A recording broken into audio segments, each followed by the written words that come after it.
Okay, so day 5, I watched Feast, which I actually got this DVD from a pawn shop, just like I did with Skeleton Key.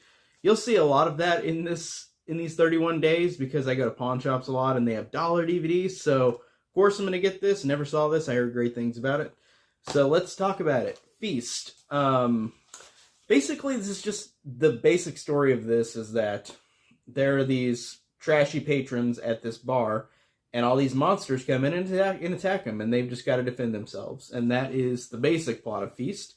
On IMDb, it has a 6.2, which I think is a little low. I'd say like 6.5, 6.7 probably in terms of entertainment value. I think it goes way higher than that, in my opinion.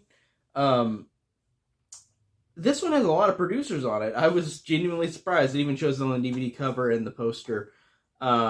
Executive producers Wes Craven, Matt Damon, Ben Affleck, and Chris Moore. That's crazy that they have all these people involved in this. The cast in this I actually liked as well. You got Balthazar Getty, who's in Brothers and Sisters. That's a show on ABC that was in the late 2000s, which I'm watching currently. Really like that show. Krista Allen, a horror alumni from The Final Destination, is in this. Dwayne Whitaker from Halloween 2, Rob Zombie's Halloween 2. Clu Gallagher from Return of the Living Dead. And Jason Mewes, who's in all the Kevin Smith movies. And it's directed by John Gallagher, which I'm guessing that's maybe related to him. I don't know. Or Gulager. Never mind, it might be a different name.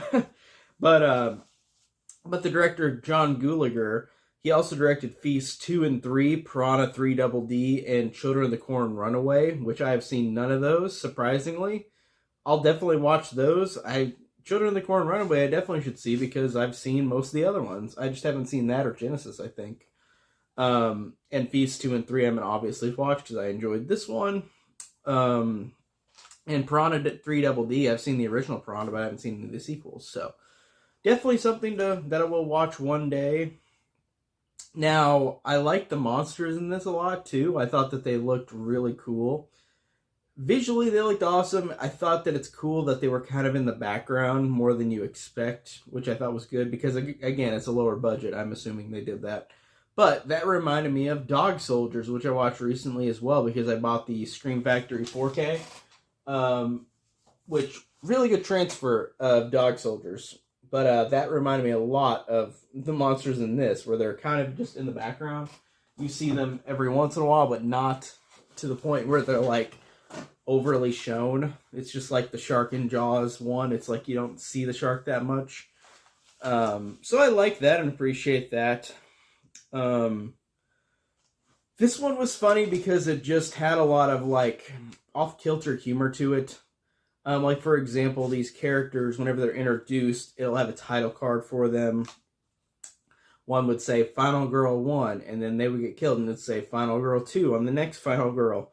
Or it would say this person's a dork, or this person has life expectancy 0, like they're going to die immediately, like that. And I thought that made it kind of memorable with the characters, where you kind of knew who they were more than you would have remembered if it didn't have the title cards, which I liked.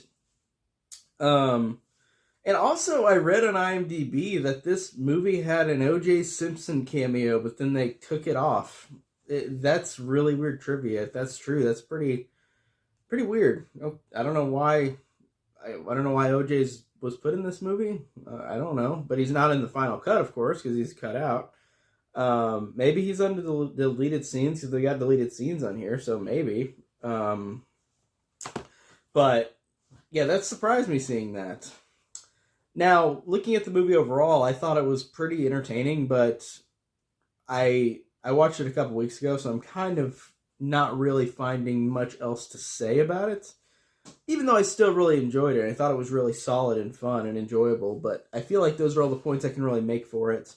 But yeah, I enjoyed Feast overall. I thought it was pretty enjoyable. That's it for today. Pretty quick video this time, but I'll have another one tomorrow. See you guys later.